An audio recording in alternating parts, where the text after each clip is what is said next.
আমার কাছে সম্পর্ক এবং ভালোবাসা মানে সম্পর্কের মানুষটাকে ভালো রাখা।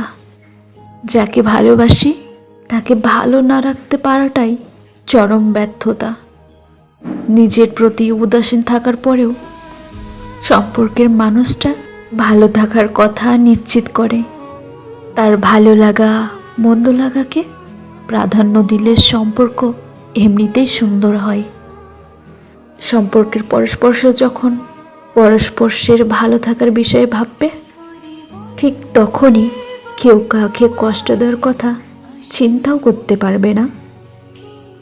মানুষ যাকে ভালো না বাসে কিংবা পছন্দ না করে, তার কষ্টে তার কিচ্ছু যায় আসে না।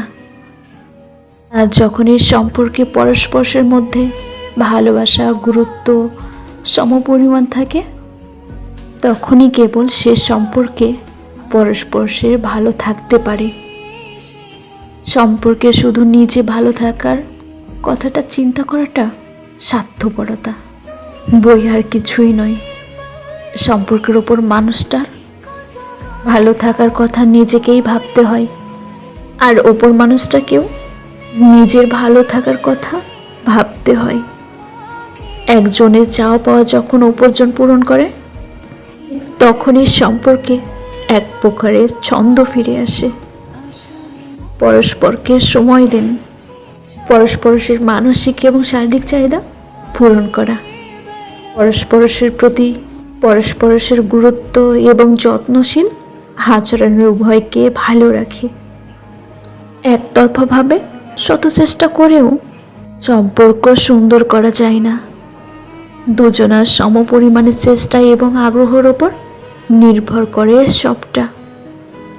সম্পর্কের ওপর পাশের মানুষটা ঠিক কী করলে ভালো থাকবে, এই চিন্তা থেকে সম্পর্ক সুন্দর হতে পারে।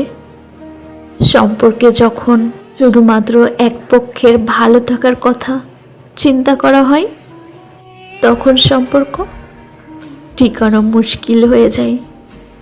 আর যখন সম্পর্ক পরস্পরের সাথে মিলে যায়, তখন সম্পর্ক ভাঙা মুশকিল।